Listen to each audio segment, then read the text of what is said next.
"Faith, madam," said Sir Andrew, seeing that Marguerite seemed desirous to call her surly host back again, "I think we'd better leave him alone. We shall not get anything more out of him, and we might arouse his suspicions. One never knows what spies may be lurking around these godforsaken places." "What care I?" she replied lightly. "Now I know that my husband is safe, and that I shall see him almost directly." "Hush," he said in genuine alarm, for she had talked quite loudly, in the fullness of her glee. "The very walls have ears in France, these days." He rose quickly from the table, and walked round the bare, squalid room, listening attentively at the door, through which Brogard had just disappeared, and whence only muttered oaths and shuffling footsteps could be heard. He also ran up the rickety steps that led to the attic, to assure himself that there were no spies of Chauvelin's about the place.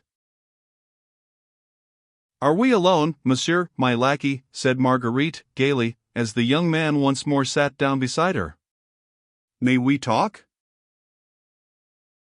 As cautiously as possible, he entreated. "Faith, man. But you wear a glum face. As for me, I could dance with joy. Surely there is no longer any cause for fear.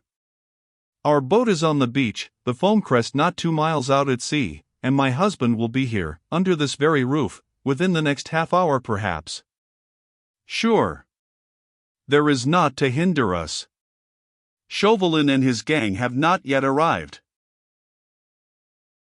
"Nay, madam. That I fear we do not know."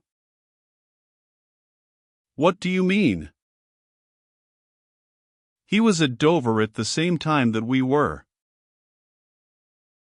Held up by the same storm, which kept us from starting." "Exactly. But I did not speak of it before, for I feared to alarm you. I saw him on the beach not 5 minutes before we embarked.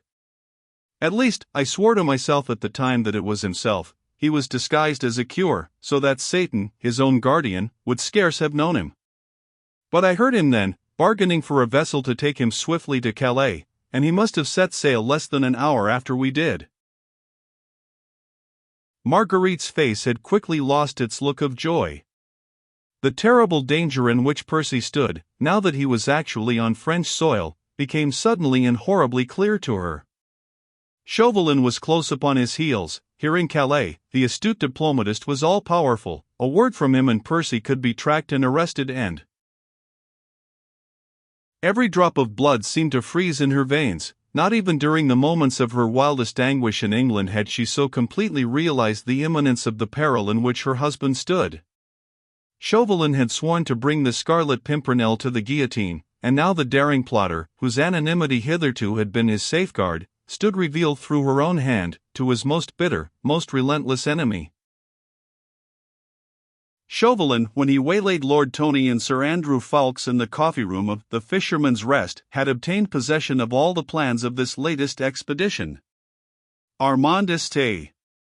Just, the Comte de Tournay and other fugitive royalists were to have met the Scarlet Pimpernel, or rather, as it had been originally arranged, 2 of his emissaries on this day, the 2nd of October, at a place evidently known to the League, and vaguely alluded to as the Père Blanchard's hut.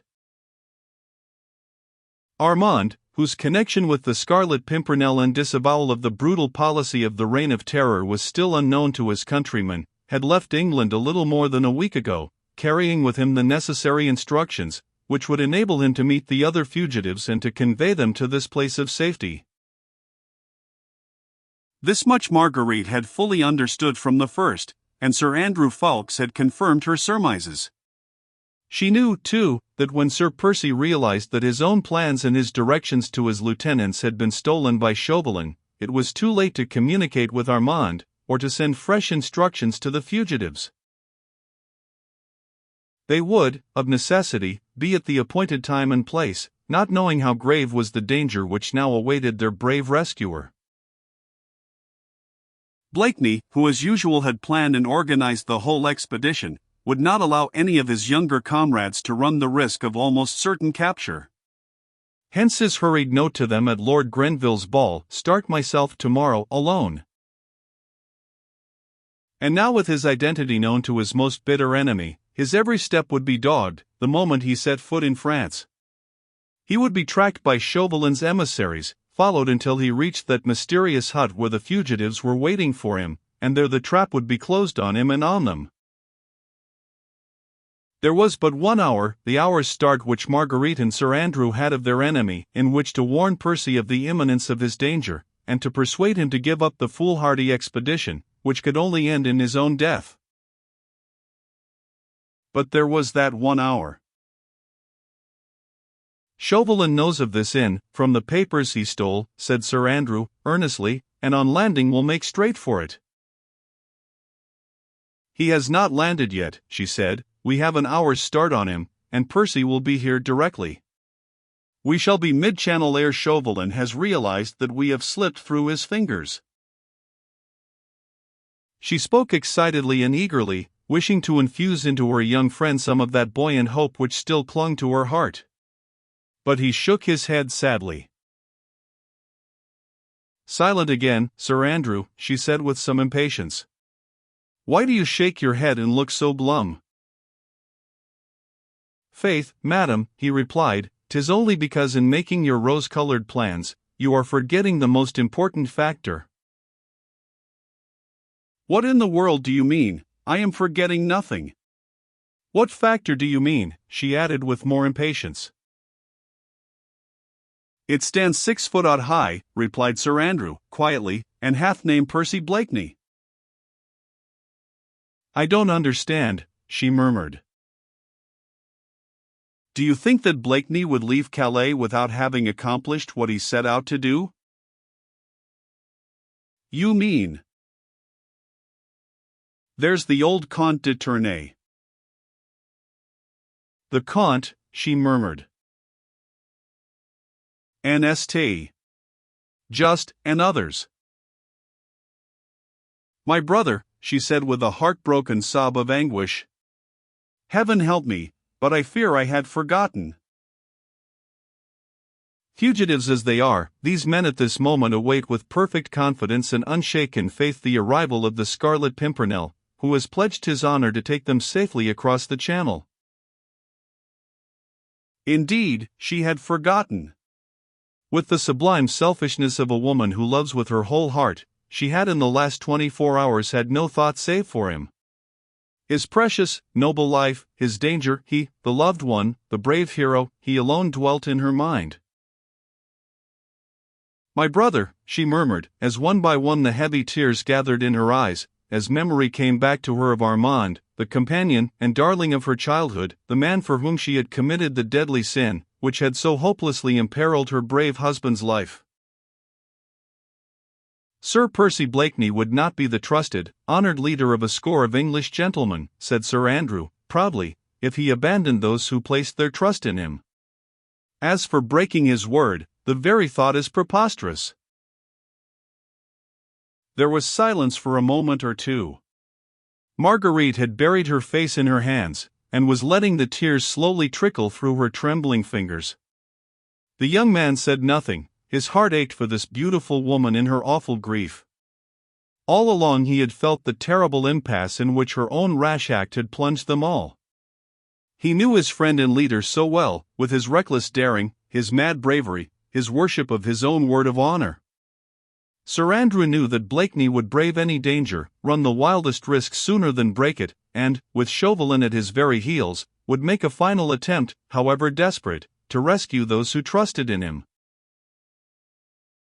"Faith, Sir Andrew," said Marguerite at last, making brave efforts to dry her tears, "you are right, and I would not now shame myself by trying to dissuade him from doing his duty. As you say, I should plead in vain. God grant him strength and ability," she added fervently and resolutely, "to outwit his pursuers. He will not refuse to take you with him, perhaps, when he starts on his noble work. Between you, you will have cunning as well as valor. God guard you both. In the meanwhile I think we should lose no time. I still believe that his safety depends upon his knowing that Chauvelin is on his track." "Undoubtedly. He has wonderful resources at his command. As soon as he is aware of his danger, he will exercise more caution. His ingenuity is a veritable miracle. Then, what say you to a voyage of reconnaissance in the village whilst I wait here against his coming? You might come across Percy's track and thus save valuable time. If you find him, tell him to beware, his bitterest enemy is on his heels. But this is such a villainous hole for you to wait in. Nay, that I do not mind, but you might ask our surly host if he could let me wait in another room, where I could be safer from the prying eyes of any chance traveler. Offer him some ready money, so that he should not fail to give me word the moment the tall Englishman returns. She spoke quite calmly, even cheerfully now, thinking out her plans, ready for the worst if need be. She would show no more weakness, she would prove herself worthy of him, who was about to give his life for the sake of his fellowmen. Sir Andrew obeyed her without further comment. Instinctively he felt that hers now was the stronger mind. He was willing to give himself over to her guidance, to become the hand, whilst she was the directing head. He went to the door of the inner room, through which Brogard and his wife had disappeared before, and knocked. As usual, he was answered by a salvo of muttered oaths. "Hey! Friend Brogard," said the young man peremptorily, "my lady would wish to rest here a while. Could you give her the use of another room? She would wish to be alone." He took some money out of his pocket, and allowed it to jingle significantly in his hand. Brogard had opened the door, and listened, with his usual surly apathy, to the young man's request. At sight of the gold, however, his lazy attitude relaxed slightly. He took his pipe from his mouth and shuffled into the room.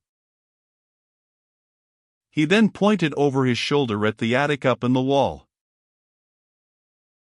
"She can wait up there," he said with a grunt. "It's comfortable, and I have no other room."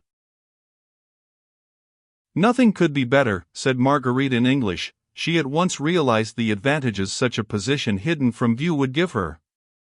"Give him the money, Sir Andrew. I shall be quite happy up there, and can see everything without being seen."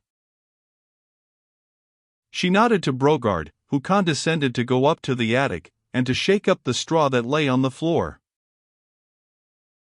"May I entreat you, madam, to do nothing rash," said Sir Andrew, as Marguerite prepared in her turn to ascend the rickety flight of steps. "Remember this place is infested with spies. Do not, I beg of you, reveal yourself to Sir Percy, unless you are absolutely certain that you are alone with him." Even as he spoke, he felt how unnecessary was this caution. Marguerite was as calm, as clear-headed as any man. There was no fear of her doing anything that was rash. "Nay," she said with a slight attempt at cheerfulness, "that can I faithfully promise you. I would not jeopardize my husband's life, nor yet his plans, by speaking to him before strangers. Have no fear, I will watch my opportunity, and serve him in the manner I think he needs it most." Brogard had come down the steps again, and Marguerite was ready to go up to her safe retreat. "I dare not kiss your hand, madam," said Sir Andrew, as she began to mount the steps, "since I am your lackey, but I pray you be of good cheer. If I do not come across Blakeney in half an hour, I shall return, expecting to find him here." "Yes, that will be best. We can afford to wait for half an hour. Chauvelin cannot possibly be here before that. God grant that either you or I may have seen Percy by then. Good luck to you, friend. Have no fear for me." Lightly she mounted the rickety wooden steps that led to the attic. Brogard was taking no further heed of her. She could make herself comfortable there or not as she chose. Sir Andrew watched her until she had reached the loft and sat down upon the straw. She pulled the tattered curtains across, and the young man noted that she was singularly well placed there, for seeing and hearing, whilst remaining unobserved. He had paid Brogard well. The surly old innkeeper would have no object in betraying her. Then Sir Andrew prepared to go. At the door he turned once again and looked up at the loft. Through the ragged curtains Marguerite's sweet face was peeping down at him, and the young man rejoiced to see that it looked serene, and even gently smiling. With a final nod of farewell to her, he walked out into the night.